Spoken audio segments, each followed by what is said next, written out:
Yeah, like he said, it may be summer coming up, but they're still working hard. 8:31. Let's keep it in the Zoom room here, where Dave Dell'Isola is so gracious to join us, our labor director. Good morning, Dave.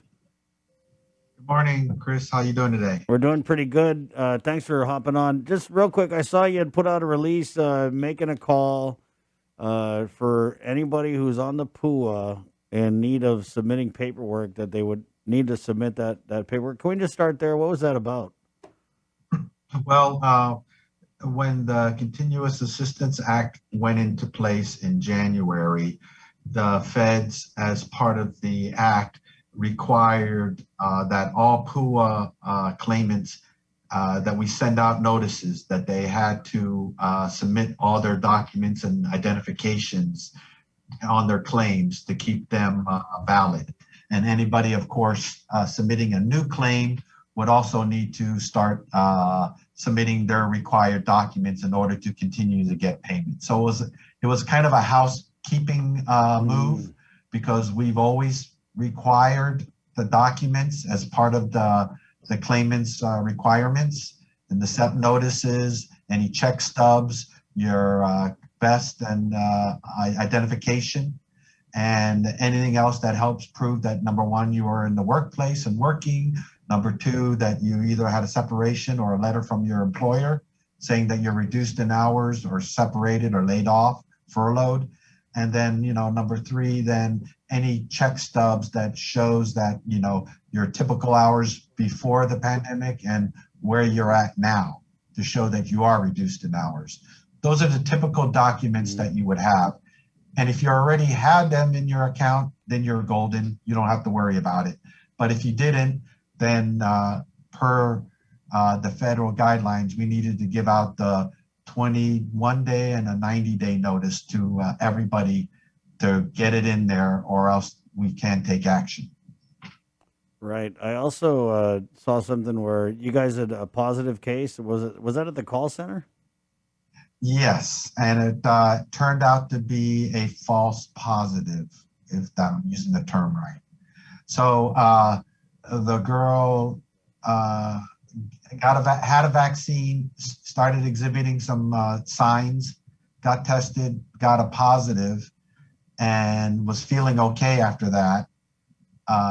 And we were told that it might be, and I don't know what the right word is, or a false positive from the vaccine. Got tested on Friday, came back negative. Everybody that was around her came back negative. So they said, out of abundance of cautions, let's retest her one more time. So she got tested on Monday. We're just waiting for the results to come in. Then everybody will be back to work. Right on.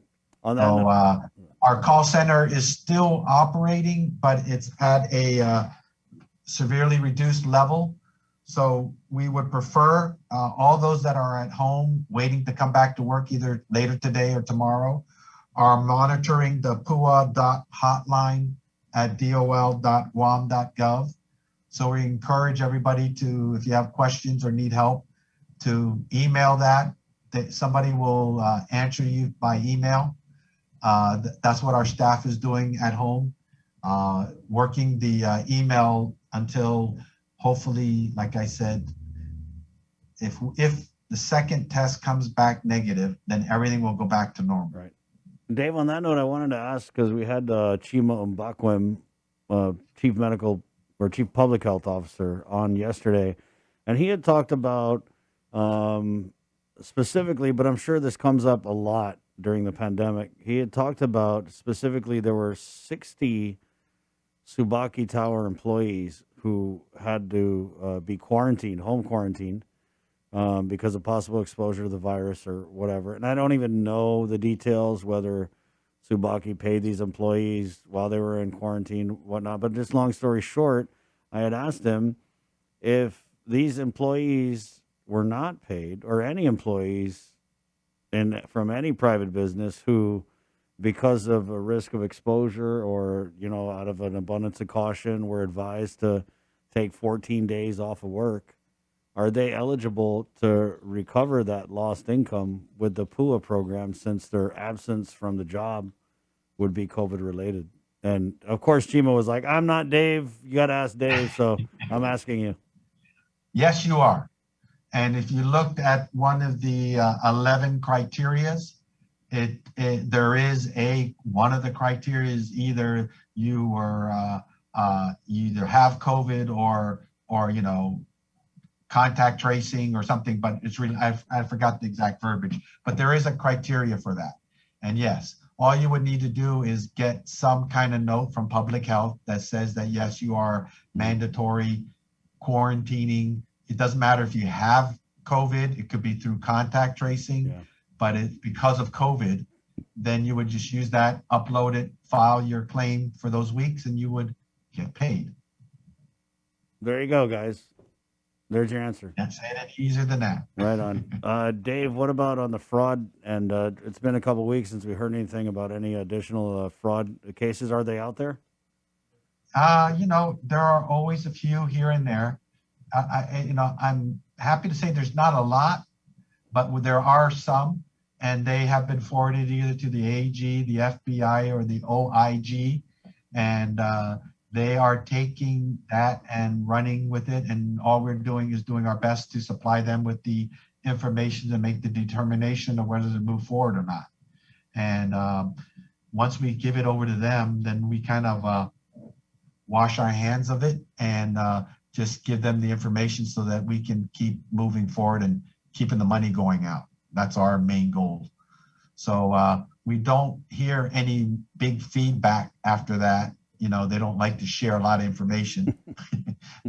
They are the law enforcement. Right. And we have our hands full with just making sure that we just do the deterrence. And that's what they were, is that to show to the island that there are deterrents, they are getting caught, and please don't do it, because we don't take any pleasure doing this kind of stuff. Right. And I hate to see our brothers and sisters taking advantage and then having to pay the price. We get no pleasure out of it. So that's moving forward.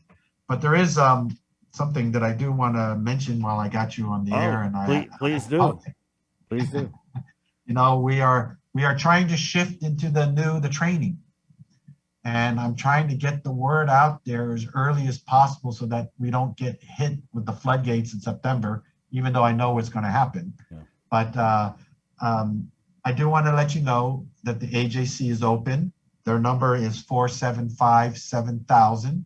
But if you are laid off or furloughed and you're looking at a new career opportunity or have an interest in some training, then the first step that you should do is to email ajc.training@dol.guam.gov. So that's ajctraining@dol.guam.gov, and just let them know that you're interested in training programs with your name and contact, and we will reach out to you with a survey to kind of get you an understanding of what your situation is, how do you qualify, what you're interested in. We'll start working with you with what trainings are possibly available. And if you qualify, then it could be free paid training. So you could get a $2,500, $3,500 course with certificate course in various home care or IT or certified nursing or truck driving or construction, entrepreneurship. There's all kinds of different types of training that I'm trying to work very rigorously with the training providers to put together classes. These will be, anywhere from several weeks to longer, but these are certificate types classes that you have something in your hand and that you can take. Some of them have jobs attached to them when you graduate. Some of them will give you a certificate into a demand-driven occupation so that you should easily get a job, with this. And these are usually all decent paying jobs. So whatever your interests are, now is the time to put in that interest, get you in the system, get you pre-qualified, and so that you can figure out when the next training course is and get you signed up, because they are limited because of the contact tracing. The sizes of the classrooms are not the usual size normally. and get you going and get you early and get you start the training. And hopefully we can get you into a new career path. There you go. And go on. Once you're in, that's it. Set for life. We can help you with that too, but that's mostly DOA. Right. Yeah, that's DOA. But there's work experience, on the job training, apprenticeship. There's all kinds of different things that are available. If you are aggressive enough to come down and beat on our doors and make enough noise, we'll help you. Thank you, Dave. Thank you, Chris, for having me. Appreciate it. Appreciate you more. Thank you. 8:42. Guys, got to take a break. Yeah, because that was like how many interviews in a row? Oh, I was cramping. That's good news about skills training. Yeah. And Dave has been, the many hats he's been wearing at DOL because, he was helping people with the pool and then, telling people where they can get contact information, but he is always consistent